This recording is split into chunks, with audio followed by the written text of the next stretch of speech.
नमस्कार, मी Rajratna Jondhale. Top news मराठीमध्ये आपलं स्वागत.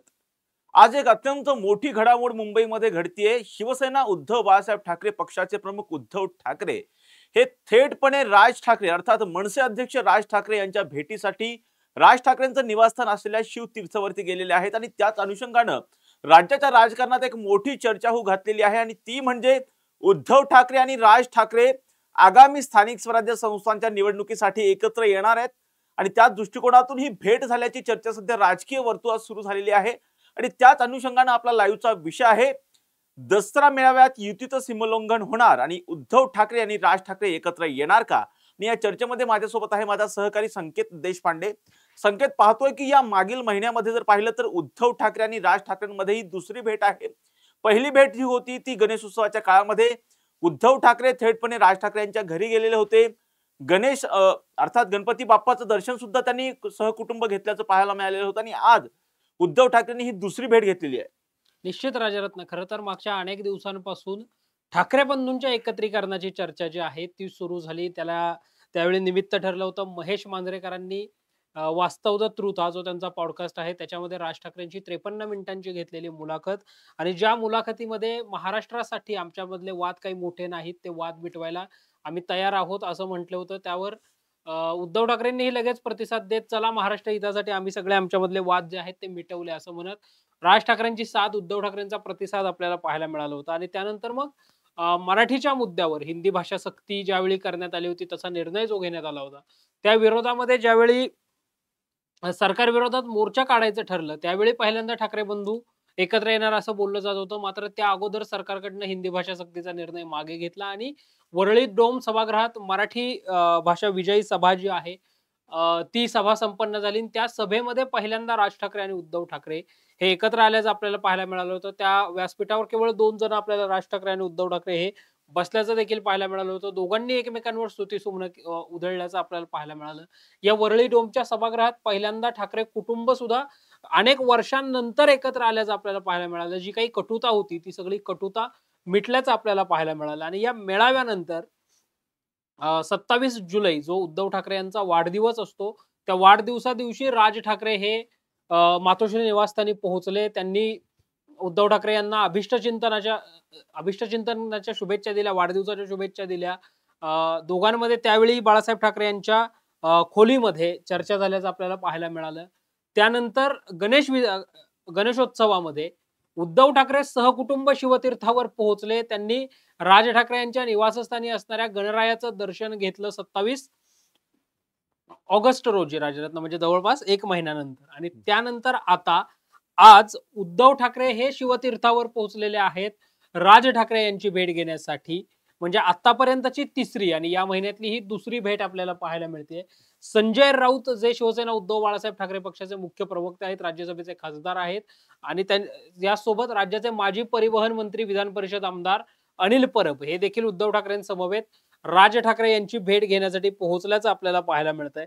अर्थातच 2 ऑक्टोबर रोजी शिवसेनेचा, अर्थात एकनाथ शिंदेची शिवसेना आणि उद्धव ठाकरेंची शिवसेना, आता 2 शिवसेनांचे जे आहेत ते मेळावे आपल्याला संपन्न होताना पाहायला मिळतात. आणि या दसरा मेळाव्यामध्ये युतीचं सीमोल्लंघन केलं जाण्याची शक्यता आहे. त्या दृष्टिकोनातून ही महत्वाची भेट जी आहे ती पाहायला मिळते. 2 कौटुंबिक भेटींनंतर, एक वाढदिवसाची, दुसरी गणरायाच्या दर्शनासाठीची, या 2 कौटुंबिक भेटींनंतर आजची जी भेट होती ती कुठेतरी राजकीय भेट म्हणून पाहिली जाते. महापालिका निवडणुकांच्या दृष्टिकोनातून या भेटीला मोठं महत्व आहे. राजरत्न, संकेत, तू जसं सांगितलं होतं की दसरा मेळाव्यामध्ये सीमोल्लंघन होऊ शकतं. महायुतीची अर्थात युतीची, राज ठाकरे आणि उद्धव ठाकरे यांच्या पक्षाच्या युतीची घोषणा होऊ शकते. जर तू पाहिलंस तर याआधी जे वरळी डोम सभागृहामध्ये ज्या पद्धतीचं त्या ठिकाणी राज ठाकरे आणि उद्धव ठाकरे यांची एकत्रित सभा घेण्यात आलेली होती आणि ज्या पद्धतीचं मॅनेजमेंट सगळं करण्यात आलेलं होतं, अगदी तशाच पद्धतीचा मुहूर्त यावेळी साधला जाऊ शकतो का? अगदी निश्चित राजरत्न, कारण या अगोदर सुद्धा, म्हणजे आतापर्यंत सुद्धा जेव्हा जेव्हा दसरा मेळाव्याची चर्चा आली आहे किंवा दोन्ही बंधूंकडून बघ सूचक विधानं प्रत्येक वेळी युतीच्या बाबतीत करण्यात आलेली होती.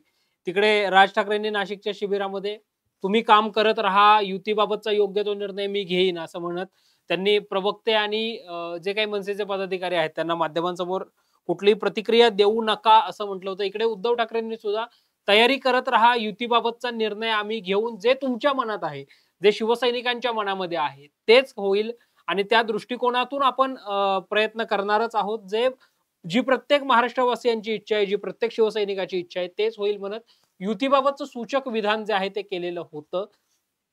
आणि आगामी निवडणुकांबाबत मध्ये मग त्या पुढच्या काळात येणाऱ्या 2029च्या विधानसभेच्या निवडणुका असतील, लोकसभेच्या निवडणुका असतील.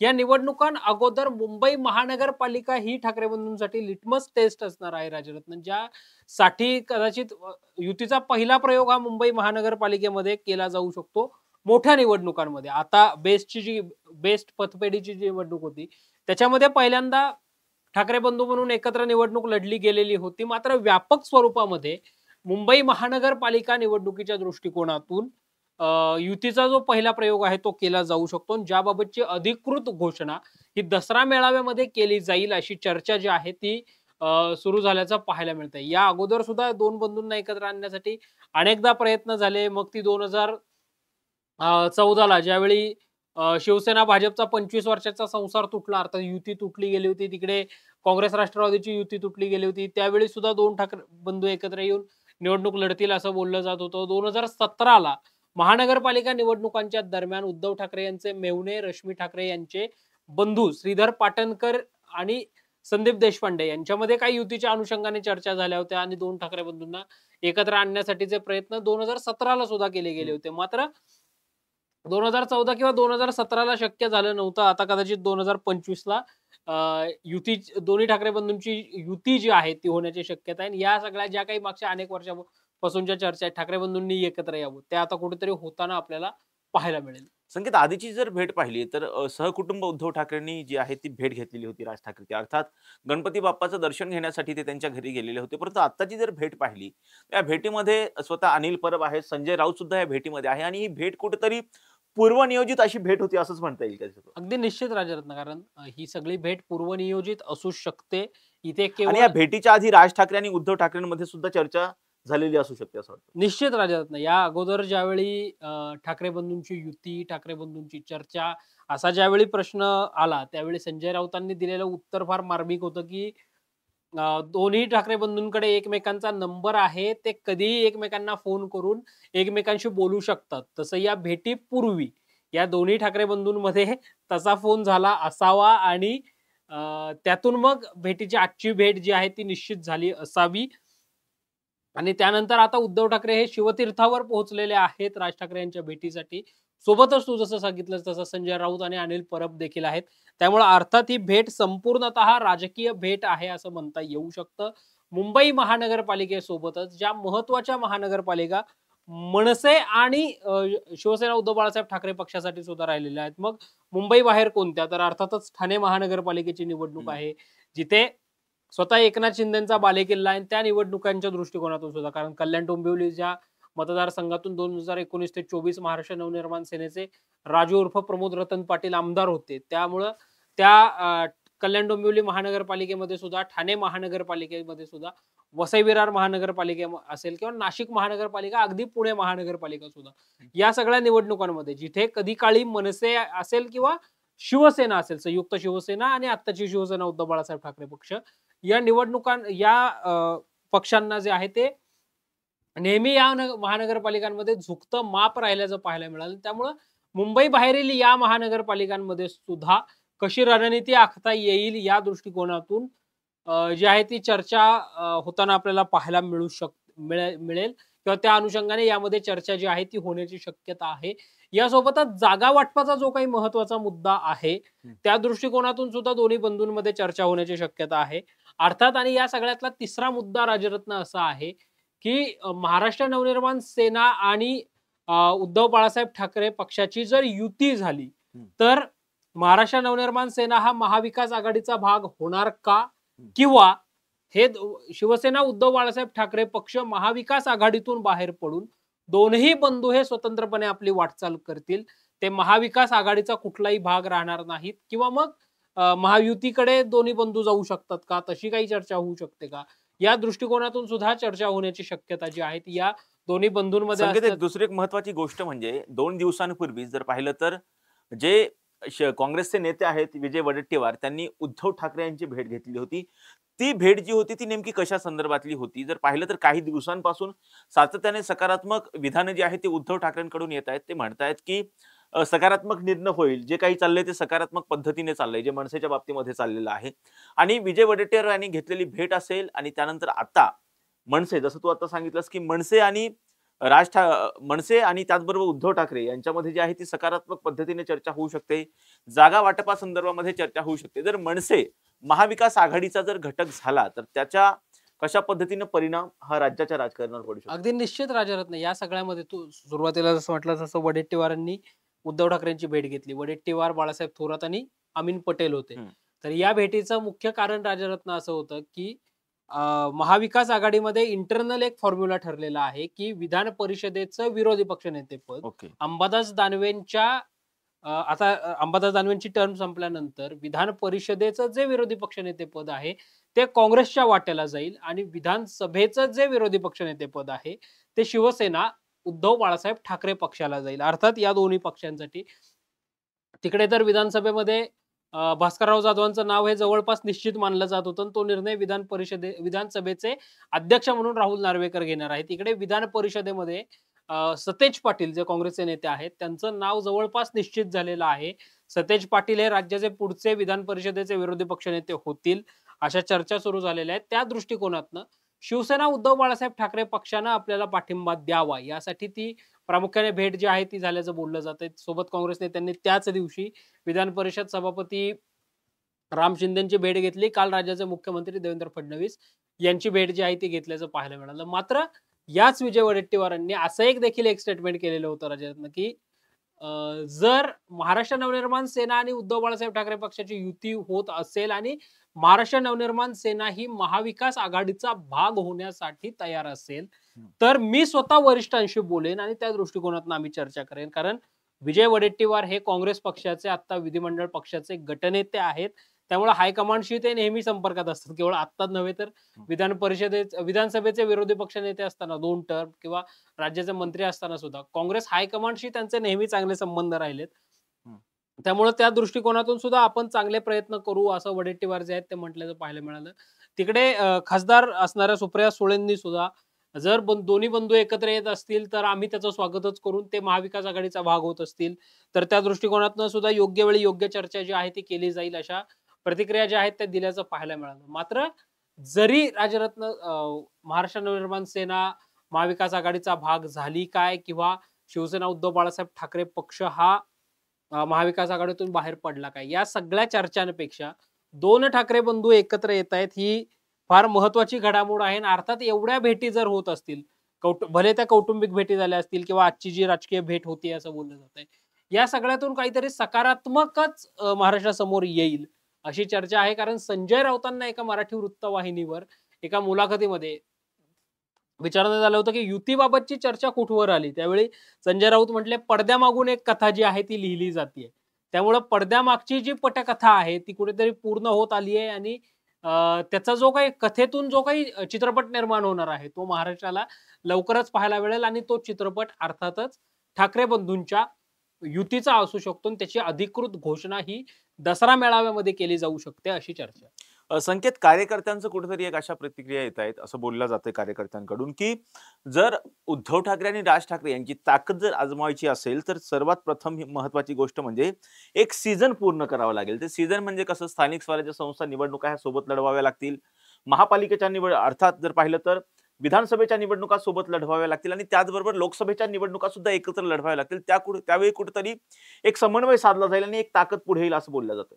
अगदी निश्चित राजरत्न. युती, समन्वय अशा सगळ्या ज्यावेळी चर्चा येतात त्यावेळी दोन्ही पक्षांकडे तितकेसे मातब्बर नेते महाराष्ट्र नवनिर्माण सेना आणि शिवसेना उद्धव बाळासाहेब ठाकरे पक्षामध्ये असल्याचं आपल्याला पाहायला मिळतं. मग मनसेमध्ये राजसाहेबांचा बाळा अर्थात बाळा नांदगावकर असल्याचं पाहायला मिळतं, नितीन सरदेसाई असल्याचं पाहायला मिळतं, अविनाश जाधव असल्याचं पाहायला मिळतं. इकडे शिवसेना उद्धव बाळासाहेब ठाकरे पक्षामध्ये अनिल देसाई आहेत, स्वतः संजय राऊत आहेत, नव्याने शिवसेनेत दाखल झालेल्या शिवसेनेच्या मुलूक मैदानी तोफ म्हणून ज्यांना पाहिलं जातं त्या सुषमा अंधारे आहेत.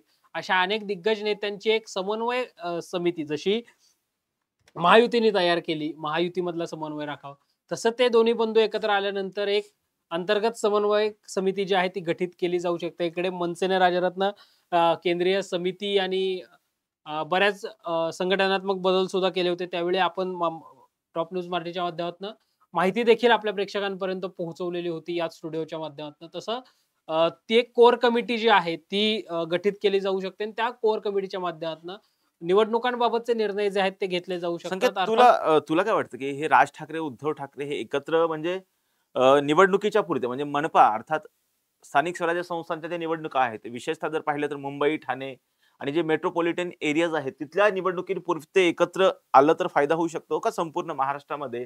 जर विधानसभेच्या निवडणुकी असतील किंवा लोकसभेच्या निवडणुका असतील, त्यामध्ये एकत्र येणं गरजेचं आहे. कारण कार्यकर्त्यांची अशी मागणी होते, की त्यांनी विधानसभेच्या निवडणुका असतील किंवा लोकसभेच्या निवडणुका असतील, त्या एकत्रितपणे येऊन लढवाव्यात, की नुकतंच फक्त या महापालिकेच्या निवडणुकांपुरती ही युती होणे, अशा कुठे प्रतिक्रिया येत आहेत? अगदी निश्चित राजरत्न. मुळामध्ये आपण जसं म्हटलं, मी जसं सुरुवातीलाच म्हटलंय, की मुंबई महानगरपालिका ही ठाकरे बंधूंसाठी लिटमस टेस्ट असणार आहे आणि या मुंबई महानगरपालिकेमध्ये कारण भारतीय जनता पक्षाकडनं 100% भाजपची घोषणा करण्यात आलेली आहे आणि आज नव्हे तर 2017 पासून ती तयारी जी आहे ती केली गेल्याचं पाहायला मिळतं. म्हणजे मंगलप्रभात लोढा, त्यानंतर आशिष शेलार आणि आता अमित साटम 3 अध्यक्ष या काळात भारतीय जनता पार्टी मुंबईला मिळाल्याचं आपल्याला पाहायला मिळालं आणि या तिघांकडूनही 100% भाजपचीच घोषणा करण्यात आली होती. प्रत्येक प्रभाग, प्रत्येक वॉर्ड 227 वॉर्ड मुंबई महानगरपालिकेमध्ये आहेत आणि या 227 वॉर्डांमध्ये भाजपची ताकद कशी वाढेल यासाठी प्रयत्न केले जात आहेत. आता नव्यानं मुंबई भाजपचे अध्यक्ष झालेले अमित साटम यांनी तर सांगितलं, की मुंबई महानगरपालिकेचा महापौर हा महायुतीचाच होईल. त्यामुळं तिकडे भाजपचं आव्हान आहे. भाजपचा नव्याने मित्रपक्ष झालेला अर्थात ते जरी नैसर्गिक म्हणत असले तरी ती संयुक्त शिवसेना होती. त्यामुळं भाजपचा नव्याने मित्रपक्ष झालेला शिवसेना एकनाथ शिंदेचा गट आहे आणि अजित पवारांची राष्ट्रवादी काँग्रेस पक्ष आहे. अजित पवारांनी सुद्धा मुंबई महानगरपालिकेसाठी रणनीती आखण्यास सुरुवात केली आहे. माजी मंत्री नवाब मलिक यांच्या अध्यक्षतेखाली निवडणूक व्यवस्थापन समिती तिथं गठीत करण्यात आलेली आहे. त्यामुळं महायुतीतले हे तिन्ही पक्ष तिकडे काँग्रेस सुद्धा तयारी करताना आपल्याला पाहायला मिळतंय वर्षा गायकवाडांच्या नेतृत्वाखाली. इकडे शरद पवारांच्या राष्ट्रवादी काँग्रेस पक्षाकडून जितेंद्र आव्हाड असतील किंवा प्रमुख सगळे मुंबईतले नेते असतील, या सगळ्या नेत्यांच्या नेतृत्वाखाली एक वेगळी तयारी जी आहे ती केली जात असल्याचं पाहायला मिळतंय. त्यामुळे हे सगळे पक्ष बरोबर ठाकरे गट आणि महाराष्ट्र नवनिर्माण सेना अशी सगळी रणनीती आपल्याला पाहायला मिळते. त्यामुळे या सगळ्या पक्षांचा चक्रव्यूह भेदून मुंबई महानगरपालिकेमध्ये सत्ता स्थापन जी आहे ती करण्याचं आव्हान हे पहिल्यांदा ठाकरे बंधूंच्या युतीसमोर जर झाली तर मुंबई महानगरपालिकेसाठी आणि जी होईल अशी शक्यता किंवा तशी चर्चा जी आहे ती आपल्याला पाहायला मिळते. त्यामुळे अर्थात हा सगळा चक्रव्यूह भेदण्याचं पहिलं आव्हान हे युतीसमोर असणार आहे ठाकरे बंधूंच्या आणि जर त्यामध्ये ते सक्सेस झाले तर अर्थातच मग 2029 मध्ये येणाऱ्या लोकसभेच्या निवडणुका, विधानसभेच्या निवडणुका या त्या दृष्टिकोनातनं किंवा त्या तुलनेने या दोन्ही युतीसाठी सोप्या जाऊ शकतात. मात्र लिटमस टेस्ट ही अर्थातच बृहन्मुंबई महानगरपालिका असणार आहे. संकेत, दुसरी एक महत्वाची गोष्ट पाहिली तर उद्धव ठाकरे कुठेतरी फारच सकारात्मक दिसत आहेत मनसे बरोबर युती करण्यासाठी, राज ठाकरे यांच्या बरोबर युती करण्यासाठी. तसं पाहिलं तर जे सध्या घटनाक्रम घडत आहेत सातत्याने, उद्धव ठाकरे आणि राज ठाकरेंमध्ये ही तिसरी भेट आहे आणि विशेषतः कौटुंबिकरित्या सुद्धा ते कुठेतरी जवळ आल्याचं पाहायला मिळतं. आणि दुसरी एक महत्वाची गोष्ट म्हणजे आता विशेषतः मुंबई महापालिकेसाठी राज ठाकरे आणि उद्धव ठाकरे यांनी एकत्रित येणं हे अत्यंत गरजेचं झालं असं कार्यकर्त्यांकडून सांगितलं जात आहे. त्याच अनुषंगाने जर राज ठाकरे आणि उद्धव ठाकरे मुंबई महापालिकेमध्ये जर एकत्र आलं तर त्याचा मराठी मतांवरती किती प्रमाणामध्ये परिणाम पडू शकतो? अगदी निश्चित राजरत्न. हे दोन्ही पक्षांची स्थापनाच मुळात मराठी अस्मितेच्या मुद्द्यावरून झाल्याचं आपल्याला पाहायला मिळतं. म्हणजे शिवसेनेने नंतर हिंदुत्वाची भूमिका जी आहे ती स्वीकारली. मात्र मूळ डीएनए जो शिवसेनेचा आहे तो अर्थातच मराठी अस्मिता असल्याचं आपल्याला पाहायला मिळतं. महाराष्ट्र नवनिर्माण सेनेची स्थापना सुद्धा मराठी अस्मितेच्या मुद्द्यावर झाली आहे. मग ते परप्रांतीयांच्या विरोधात महाराष्ट्र नवनिर्माण सेनेने केलेली आंदोलनं, भूमिपुत्रांना महाराष्ट्रामध्ये नोकरी मिळाली पाहिजेत यासाठी महाराष्ट्र नवनिर्माण सेनेने केलेली आंदोलने, ही सगळी नेहमी चर्चेचा विषय राहिल्याचं आपल्याला पाहायला मिळालं. मनसेने जी ब्ल्यूप्रिंट केली होती अनिल शिदोरेंच्या मार्गदर्शनाखाली किंवा त्यावेळी, तर त्या ब्ल्यूप्रिंट मध्ये सुद्धा मराठी आणि महाराष्ट्र हे दोन मुद्दे प्रामुख्याने राहिल्याचं आपल्याला पाहायला मिळालेलं होतं. त्यामुळं मराठी मतांची मतं कॅप्चर करण्यामध्ये निश्चितच ठाकरे बंधूंची युती झाल्यास ती निश्चितपणे प्रभावी ठरू शकते. जो काही मराठी माणूस आणि राजकीय पक्ष हा जो काही एक स्पेस निर्माण झालाय मधल्या काळात, म्हणजे नेहमी असं बोललं जातं ऑन कॅमेरा, ऑफ कॅमेरा, अनेक चर्चांमध्ये, अनेक सामान्य माणसांच्या प्रतिक्रिया सुद्धा त्याच असतात, की मराठी माणसाला कोणी वाली उरलाय की नाही? हं. तर ही ठाकरे बंधूंची युती झाल्यानंतर किंवा ठाकरे बंधू एकत्र आल्यानंतर तो जो काही मराठी माणूस आणि राजकीय पक्ष हा जो काही एक स्पेस निर्माण झालाय, तो स्पेस भरून काढण्यामध्ये निश्चितपणे ठाकरे बंधूंना यश मिळू शकतं आणि निश्चितच मराठी माणूस हा ठाकरे बंधूंच्या युतीसोबत राहू शकतो आणि त्या दृष्टिकोनातनं सुद्धा हे दोन्ही बंधू जे आहेत ते तयारी करतील आणि तशा मराठी मतांचीच किंवा मराठी माणसांचीच मतं जिंकण्यामध्ये प्रामुख्याने हे दोन्ही बंधू यशस्वी होताना आपल्याला पाहायला मिळतील. संकेत, आता दुसरी एक महत्त्वाची गोष्ट म्हणजे आता जर पाहिलं तर मराठी मतं ही ठाकरे बंधूंकडे जर वळली, तर आता दुसरा प्रश्न तो उपस्थित राहतोय म्हणजे अमराठी मतं ही भारतीय जनता पक्षाकडे जाणार का? असा प्रश्न उपस्थित होतो. आणि दुसरी एक महत्त्वाची गोष्ट म्हणजे जर आता राज ठाकरे आणि उद्धव ठाकरे हे जर महाविकास आघाडीचा घटक राहिले नाही, तर अशा वेळी